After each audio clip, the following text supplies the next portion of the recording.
The next progression is to move onto our feet into a more sport-specific position.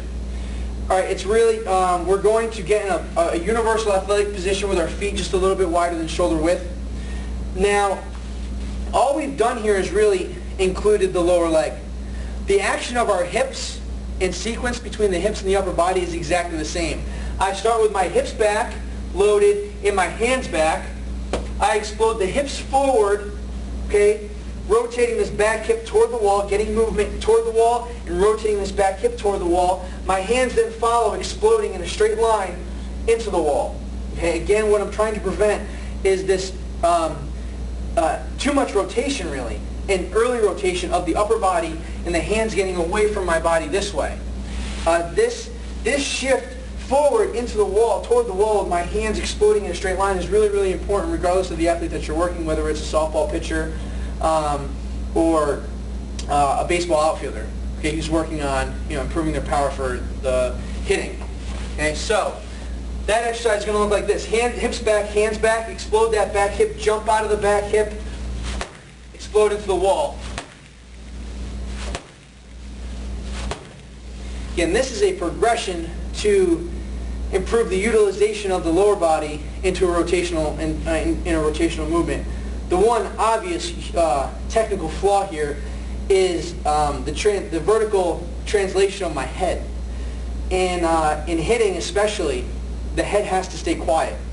And you cannot continuously reinforce this extension and vertical translation of the entire body in this movement, especially as the season approaches. Now, if you have an athlete who's a really novice or beginner trainee and they have no coordination or a control over this sequence, then you can stay basic and work on use these two first progressions as long as you want. But the more technically advanced the athlete gets, the better understanding they have over the sport-specific skill, the more they're using, more lessons they have. You have to make sure that your medicine ball training reinforces the mechanics that they're working on in their skill sessions.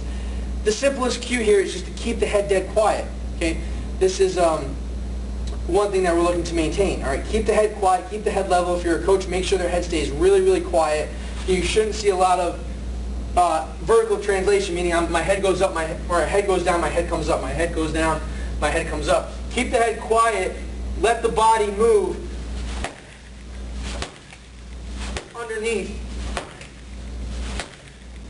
underneath a quiet head. It's a little bit more sport specific. Again, you make your educated adjustments based on your athlete. The other thing that you don't want to negatively reinforce is too much forward translation or linear movement into the wall.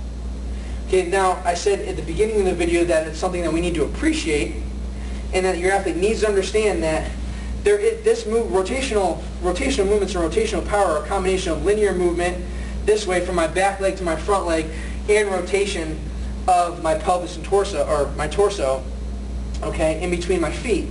Now, if you get too much forward movement, you can relate if you're a baseball guy, if you're a softball guy. This is like getting out ahead of a pitch. Okay, you're trying to hit off your front leg. It's they know they have no power, so they know they need to stay back.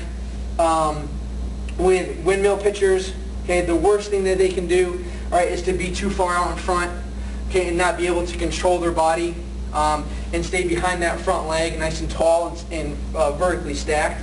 So the next cue, the next corrective to watch out for is to actually, once you explode out of that back hip, now obviously this is going to come after you've worked on the hips, they have a good understanding of the motion. This is going to be the last thing you really work on, is stay back behind that back leg. That does not mean stay on my back leg. That means stay in back of that lead leg. Okay, stay away from the wall.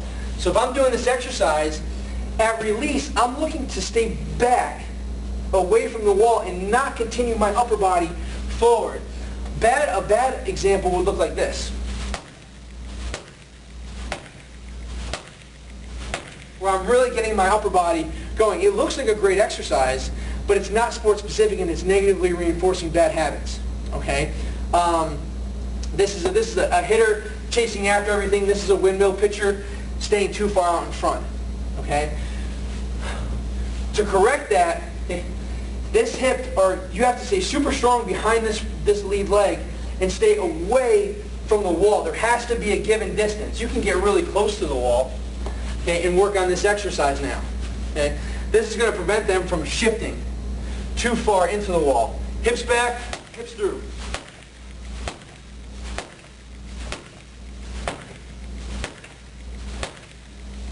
Okay? Same contribution from the hips. Hopefully the head stays quiet. But now I'm really limiting that forward translation. Or too much or excessive forward translation. Rotational power is not in any exercise. In golf, in windmill pitching, in hitting and throwing, is not only determined by how hard I move off this back leg, okay, or in hitting, how hard I push off this back leg, but it's how much I can transfer once the weight is shifted into the front side. The weight shifted into the front side, this has to be a strong post to convert everything up the body. If you were to step in sand and that front side was completely weak, you would just give out. Okay, so a soft front side is really going to, like for a hitter or a pitcher, you're going to be out in front all the time. This leg and this hip is soft and weak. But if it's strong, it posts up and the weight from the backside is converted up into the rest of the body. So the strength of the front side is equally as important, or stability of the front side and mobility of that front hip is so important, is equally as important as the horsepower developed in the backside. Okay, so focusing on that front side stability is just as important correction you can make during these medicine ball exercises. Getting the athletes a little bit closer to the wall is one way to work on that.